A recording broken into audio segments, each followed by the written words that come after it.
सकाळ सकाळ आंघोळ करून सर्व महापुरुषांना वंदन केले की आमचा दिवस अगदी आनंदात जातो. अहो, आमच्यासारख्या माणसांची इथूनच तर सुरुवात होते आणि या सर्व महापुरुषांचे कार्य हे मानव कल्याणकारीच आहे. त्यामुळे त्यांच्याबद्दल वाटणारा आदर हा श्रद्धेतून व्यक्त केला जातो. त्यामुळे त्यांना पूजणे ही कोणतीही अंधश्रद्धा नसून त्यांच्याबद्दल वाटणारा आदर हा श्रद्धेतून व्यक्त केला जातो, दुसरं काही नाही.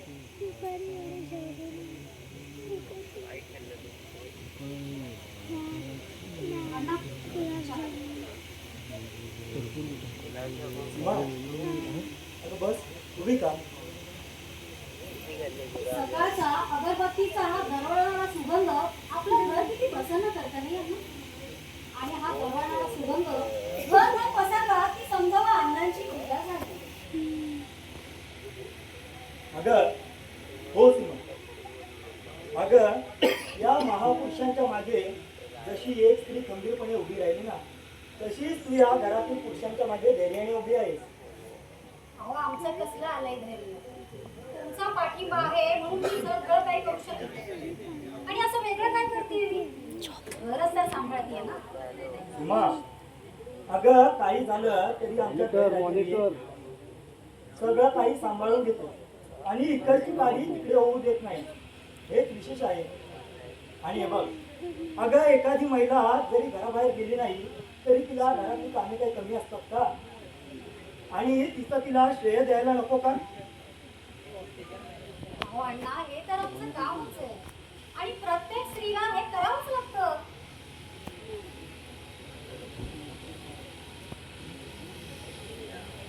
आतमध्ये यायचं का? अरे कोण प्रशांत? अरे ये ना आतमध्ये यायचं म्हणून काय विचारतो? बरं, काय काम काढलंस? कसं काय येणं केलंस?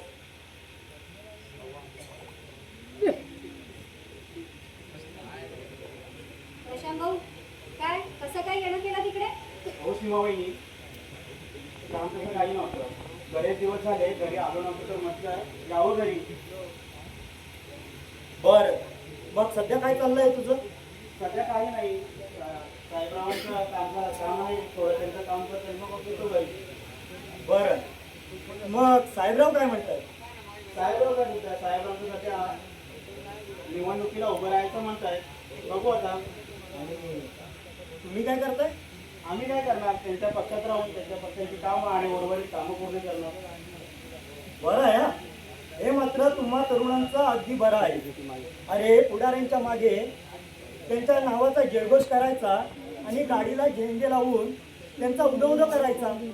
अरे पण मला सांग प्रशांत, त्यातून फक्त तुम्हाला पेट्रोलचे पैसे सुटतात आणि खाण्यापाण्याचा प्रश्न भागतो आणि यातच तुम्ही खुश. अरे पण हे किती दिवस चालायचं? काय करणार अण्णा? अरे काय करणार म्हणजे? अरे स्वबळावर उभे राहा आणि कुणाच्या तरी असं ताटाखालचं मांजर होऊन जगण्यापेक्षा अरे कर्तृत्वावर जगा स्वतःच्या. आणि हे बघ, अरे असं शेळी होऊन जगण्यापेक्षा अरे वाघासारखं जगा. बरं प्रशांत भाऊ, चहा घेणार ना थोडा? नको, चहा नको, थोडं पाणी द्या. अहो, घ्या की थोडा चहा नको, थोडं पाणी द्या. पाणी आणतेस मी, चहा घ्या तुम्ही. अण्णा, चालेल. हो बरोबर. हे बघ, अरे तू किंवा साहेबराव माझ्यासाठी कोणी दुश्मन नाही, पण हे पुजारी स्वतःची जोडी आपोआप भरतात आणि या भरतला जातो तो सर्वसामान्य कार्यकर्ता आणि भरतली जाते ती ही भोळी जनता. हो ना, हे खरं आहे, पण साहेबराव मला त्या पुढाऱ्यांसह नाही वाटत. ते लोकहिताचं कामकाज आणि समाजसेवेचा जवारी करतात. आणि राहिलं स्वबळावर उभं राहण्याचं, स्वबळावर उभं राहायचं म्हटलं तर आपल्या ह्या दगडाखाली तर आर्थिक भांडवल आणायचं कुठून? अरे प्रशांत, अरे इथेच तर आपण चुकतो. अरे काही झालं तरी आपण स्वतःच्या हिंदीवरती उभं राहायला नको का? अरे हे बघ, जर का आपल्याकडे 2 रुपये असतील तर 1 रुपयाची भाकर घ्यावी माणसाला आणि 1 रुपयाचं पुस्तक घ्यावं, म्हणजे भाकर तुम्हाला जगण्यास मदत करेल आणि पुस्तक तुम्हाला कसं जगावं हे शिकवेल. त्यामुळे जास्त लक्ष नाही करायचं.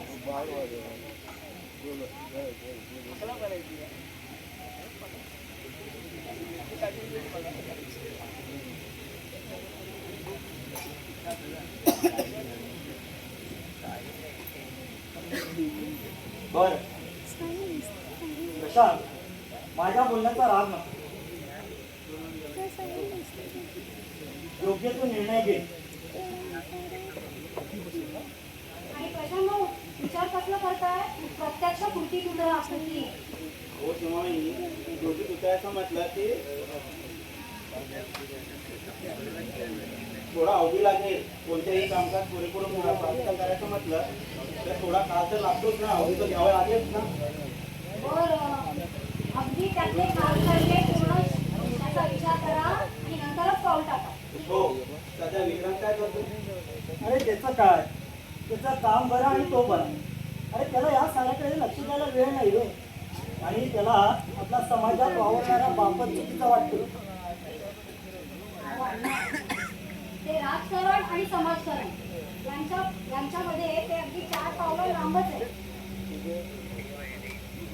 अरे प्रशांत, अरे मला वाटलं होतं की माझा मुलगा हा माझ्यासारखा होईल आणि समाजाला हातभार देईल असं मला वाटलं होतं, पण नाही. अरे समाजात वावरणारा बापच त्याला त्याचा चुकीचा वाटतो आहे. सीमा, अगं खरं आहे का त्याचं पण. कारण ज्या वेळेस लक्ष्मी गेली तेव्हा मी माझ्या समाजकार्यात एवढा दंगून गेलो की मला माझ्या घराकडे, माझ्या कुटुंबाकडे मला वेळच देता आला नाही ग. आणि तोच राग थोड्या प्रमाणात का होईना त्याने मनात धरला. अगं तू माझ्याशी बोलत असला तरी बरोबरच बोलतो याची मला कल्पना आहे ग. अण्णा, एक दिवस असा येईल की विक्रांत तुम्हाला नक्की समजून घेईल. तुमची ही समाजाप्रतीची तळमळ आहे ना, त्यांचं नक्की लक्षात येईल बघा. सीमा, अगं याच तर गोष्टीची मी वाट पाहतो आहे आतुरतेने. हे बघा, अरे कोणताही बदल आणि कोणतेही परिवर्तन हे एकाएकी होत नाही याची मला देखील कल्पना आहे. पण विक्रांतच्यात जर का बदल झाला ना तर माझा आनंद मी शब्दात नाही व्यक्त करू शकणार आहे. हो अण्णा, बदल हा नक्कीच होईल, पण त्यासाठी काही तर अवधी लागेल ना. अण्णा, बरं मी निघतो आता. साहेबराव माझी कार्यालयामध्ये वाट पाहत आहे. बरं प्रशांत, ये. आणि हो, मी सांगितलेलं कायम लक्षात ठेव. हो अण्णा. हॅलो.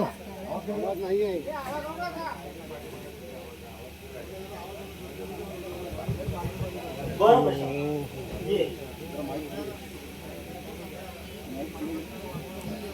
गडबडीत टेन्शन आलं असेल.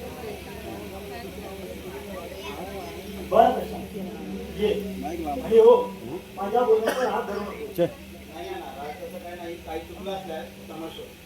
अहो, क्षमा कसली मागताय? अरे माफी कसली मागतोय. आणि माणूस किती तुलाच घडतो ना. हो, त्यामुळे हे बघ, अरे चूक होऊन द्यायला द्यावी.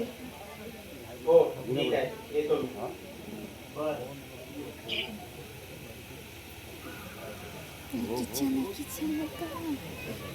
किचन मध्ये घेतला.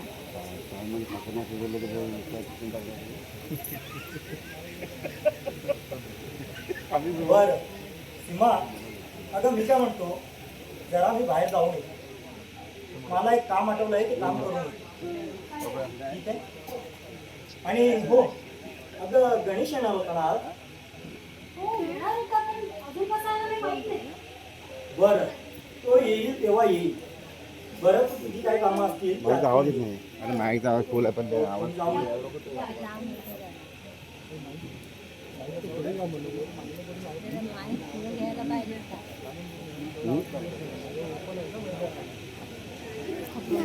माझ्या दादाची एंट्री.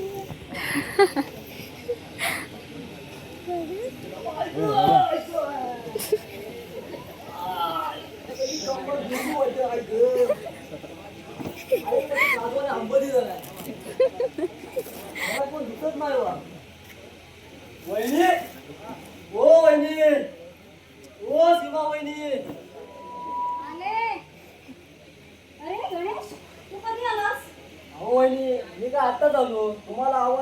आतूनच बोलत आहात. अरे बाबा जरा काम आवरत होते. बोल ना. काय म्हणतो, कसं आहेस? घरी सगळे कसे आहेत? मी मस्त मजेत आहेत. आपल्या घरातले मंडळी कसे आहेत? विक्रम दादा आणि अण्णा. सगळे मस्त मजेत आहेत. ए बरं, तू इतक्या दिवसात गेलास तर आई कशी आहे रे? आई आहे मजेत. अहो मी इतक्या दिवसानंतर गावाला गेल्यावर आईला बघून मला खूप भारी वाटलं आणि तिला समाधान पण वाटलं आणि तिचे डोळे सुद्धा पाणावले होते. अरे मग पाणावणारच ना. प्रत्येक आईचं असंच असतं. प्रत्येक आई आपल्या मुलासाठी आसुसलेलीच असते. होय आणि तू इतक्या दिवसांनी गेलास मग तिला घरी वाहून येणं हे साहजिकच आहे ना. होय आणि हे बघ, ते आनंदाश्रू होते तुला बघून आपसूक तिच्या डोळ्यात आलेले. कळलं? होय. हा. आणि मग बाकी काय, गावी काय केलंस मग? काय करणार वहिनी, घरातली कामं अडकली. कोणाकडे येणं जाणं नाही किंवा कोणाची विचारपूस पण नाही. हा? का असं का? काय तुझं काय भांडण वगैरे आहे की नाही कोणाशी? अहो वहिनी, माझं झालं कसलं भांडण. आमच्या गावात आहे ना चवच राहायचं नाही मला. अगदी सगळं वाटत झालं भेचव खाल्लंय. म्हणजे रे? असं का? अहो वहिनी आमच्या वाडीत कोणाला कोणाचं चांगलं बघवतच नाही. जो तो मेला एकमेकांच्या वाईटावर उठलेला. अरे हे प्रत्येक गावाची हीच परिस्थिती आहे. अपवाद वगळता सगळे एकाच माळ्याचे मणी. बरोबर ना?